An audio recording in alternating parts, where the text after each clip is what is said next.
Welcome to another episode of the Seven Jackpots podcast, the podcast where we talk about everything that is online gambling in India.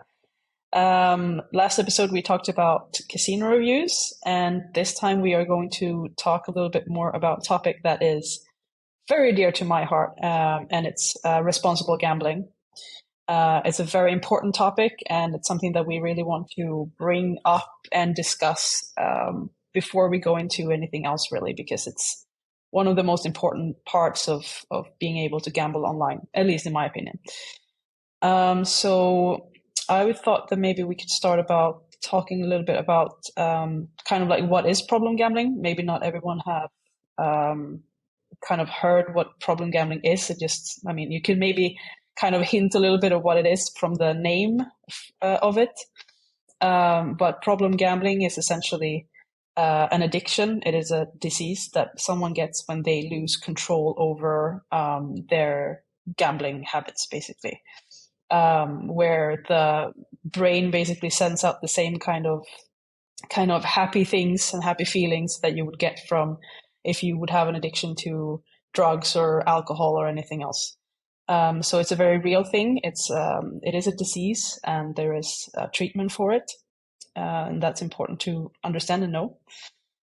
And it's also quite interesting to look at the percentages of how many people actually have gambling problems.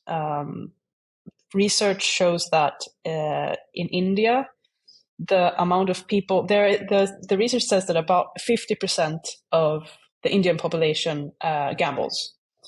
And about 7% has a gambling problem. Looking at the gambling problem percentages from other countries, especially regulated countries, they're actually lower. So in Sweden, the percentage of people with gambling problems is 4. The UK only has 0.2% that is considered to be gambling problem players. Denmark has 1%. And Italy has 3%. And all of these markets except for India have a gambling regulation where the focus on gambling, responsible gambling, is much higher. Can I jump in and ask something? Because you would assume that in a market where they have regulated gambling, the amount of advertisement would be higher, right? So, for example, in India, they don't have the same amount of TV commercial like we have in Sweden, for example. I was home in Sweden 2 weeks ago, and I was watching TV, and in all the commercial break that goes on for, I would say, 5 or 10 minutes, I would say that 40% of all the commercials were related to gambling. So isn't that interesting that when you regulate the market, obviously the gambling commercial goes up, which would, in my head, mean that more people are getting exposed to it, hence the problematic players or people with addiction would be higher, no? Yeah, absolutely. Sweden, do you have any comments on that? I was actually going to contradict you because from what I know, of course, there's been very few studies in India about problem gambling, because it is a psychological problem, and psychiatrists dig into it, and there's like 3 or 4 studies that I know of, maybe you know something else, that actually look at something which is illegal in many states. So where it's legal, they can check it out, like Kerala that has lottery, or Goa that has everything legal, and people that in Kerala, for example, where they have lottery, they have like a third of the people gambling, while in Goa they have half the people gambling. And from out of those 7% that you actually said had problem gambling, if you compare it to the half, that goes up to 14. And in Kerala, there are even 25 that admit to having uncontrollable urges to go and gamble again. And then you see these almost a quarter of all players admit to have a problem with it in a market which is not regulated properly, and it doesn't have any responsible gaming policies. So this is really striking when you compare it to markets which are very efficiently for decades they've been regulated, and to the point that actually operators insist on having those because they want to stand out for being the ones that play by the rules, for being the ones that they're not threatened by competition. They're clean, they're transparent. It's the market that would drive them out if they don't behave in terms of websites and apps that they offer. So, and it really goes down to a manageable percent of people who have a provable, tangible signs of psychological distress and correlation to alcohol abuse or drug abuse or anything. So, and then you can go and treat these people. You can go give them help. You can send them to helplines and support services. So, even from what I know, it's that the gap is even bigger between unregulated and regulated markets, how they perform in these terms. Would you say that what you just said, is that reflected by, or is that being reflected when we read news from both prominent newspapers in India and also politicians in India when they talk about gambling? Do they have the same facts in mind as you have when you read all the articles that's been ongoing now for the past 6 months with regards to responsible gambling in India? The thing is that politicians act in a similar manner around the world. They think about politics first. But when you have to actually sit down and make laws to help people, you need to look at the facts and you need to have some scientists behind you. You need to have some statistics and medical professionals. You need to have NGOs and support groups behind it. You can't have politicians make up the laws. You need to have experts make the laws and then write them down by the policymakers at the end. But if regulation is based on actual facts, you need to exactly talk to these people. But the political discourse is really about, oh, it's a bad thing, so we should put our heads in the sand and let's just pretend it doesn't exist. And the internet is inaccessible to anyone. Yeah, that usually doesn't really work very well because the internet is available to everyone, and that's something that it's even being worked on very hard in India to roll out even faster internet to everyone. So it's out there and it's available to everyone, and that's part of why responsible gambling is so important, I believe, because without responsible gambling, then anyone could start to fall into these problematic ways of gambling just because they have no idea how to gamble responsibly. And I mean, there are several signs of addiction that you can see on someone who goes into, well, basically starts to fall over from like a healthy kind of gambling into a more destructive kind of gambling. And I thought that maybe we should just take a moment to talk a little bit about those kind of signs. Because problem gambling, yes, we know it is an addiction, but how would that like show?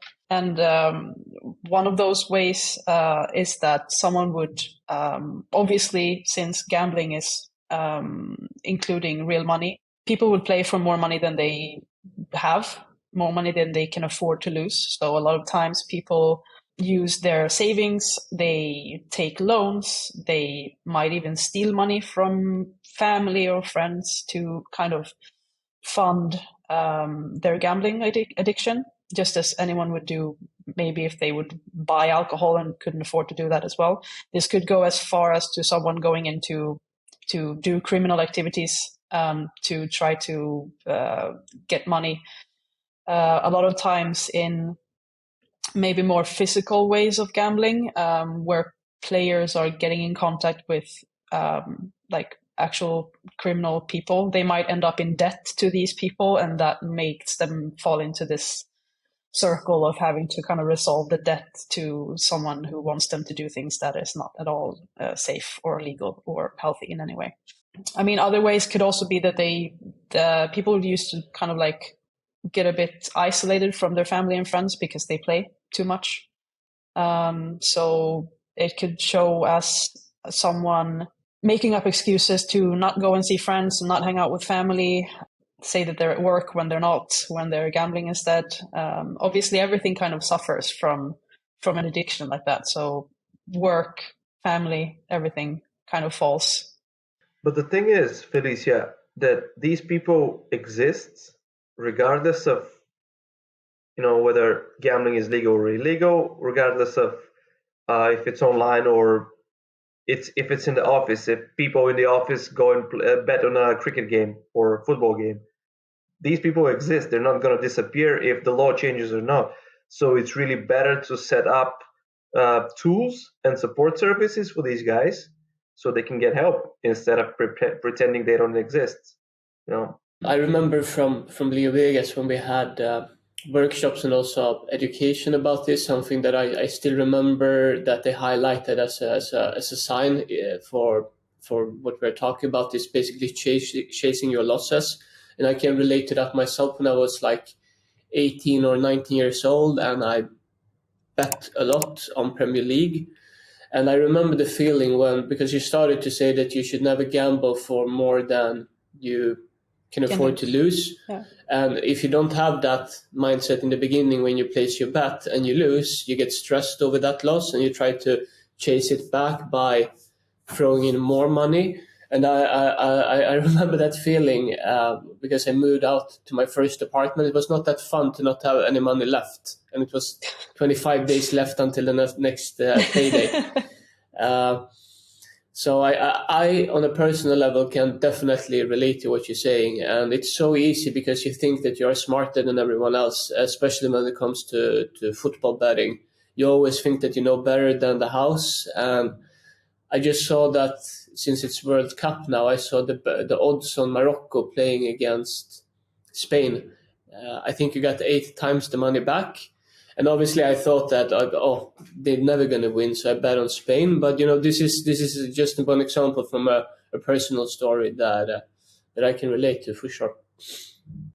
Yeah, and that's where it comes in. That's where that's where the responsible gambling comes in, and that's why it's so important. Because imagine if you would have had set a responsible gambling limit for yourself, where you had set a limit that you're not going to be able to technically place more bets or lose more money than a set amount that you had already placed.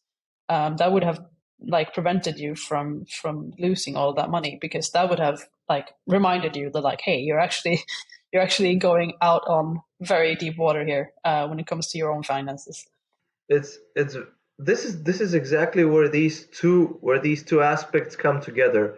The fact that you think you know better than the house, because there's always some kind of element of skill and knowledge, especially on sports betting, on like skill games like poker. Your game, or blackjack, but when you lose a little bit, you lose your cool also. You lose your composure. You lose your patience. You say, oh no, I'm going to chase back a little bit. No, if you set ahead of time, 10 euro, 15 euro, 100 rupees, whatever it is, and you say, okay, if I go below that, then I just should take a break or come back tomorrow. And when you're still in control, you decide that beforehand. It's really not going to happen to you. For 24 hours, you cannot go back, and that's it. I also think, and the reason why I share that story is because I bet it now during World Cup, and I signed up with one of the brands who actually operates in regulated markets as well. So they have you can see it immediately because the sign-up flow and the deposit flow is so different to a casino who doesn't obey with the rules. So the first thing after you deposited the money was that you actually had to set your gambling limit. That was the first thing that popped up after I deposited 50 euro to play. What's your deposit limit? I guess that's how it should be. But it's very easy to say for someone who, and obviously I'm a bit older now, so I've learned the hard way. But definitely, like you said, if that would have been implemented for 10, 15 years ago when I started to play, it would have been much easier and better for everyone. Yeah, absolutely. And I mean, there are a lot of different kind of responsible gambling tools available. The little difficult thing there is that the regulated markets, the licenses that you have there, they put better emphasis and they enforce people to use these and enforce the operators to actually also offer them, while other licenses, such as the ones that you see on casinos in India specifically, so we have the Curacao one, for example, and Malta, they have that as a licensing requirement that you have to be able to do certain responsible gambling actions to your account, but it's way lower than what it is for regulated markets. So, I mean, for a Curacao licensed casino, for example, the only real actual licensing requirement that they have is that players should be able to self-exclude their account, which means that you should be able to either temporarily or permanently close your account. And when you do that from a responsible gambling perspective, you should also be unsubscribed from all their communication. So you won't get, even though you're closed, you won't get email saying that you get offers or that you get promotions or anything. So that's actually the only requirement from the license. But obviously, a lot of the better casinos that you have out there who are still on a Curacao license, they will still offer other limits as well, like deposit limits. That's probably the most common one after the self-exclusion or cool off or timeout kind of feature. But there are many other limits as well that you could do. You could do like a check-up thing that you can get like a little box that pops up while you're playing that basically shows you how much money you have played for, how much money you have lost or won. So you can see actually if you're plus or minus, and you can also see the time for how long you've played. So you kind of get a bit of like a reality check of like, oh, wow, I've been sitting here for 3 hours. I didn't know that I had played for that long. And there are a lot of other ones, like you can have a loss limit, you can have a win limit, you could have there are plenty of different things that you can usually utilize, but it's all up to the casino to offer those or not. We have actually published a very good piece, in my humble opinion, about the responsible gaming tools and policies that we think are the best in the business. And the research paper lists about top 20, I think, and explains how they work, how you can set them up, where you can find them with examples. And the fundamentals of those are know your customer. You don't allow minors to play, kids, or anti money laundering policies.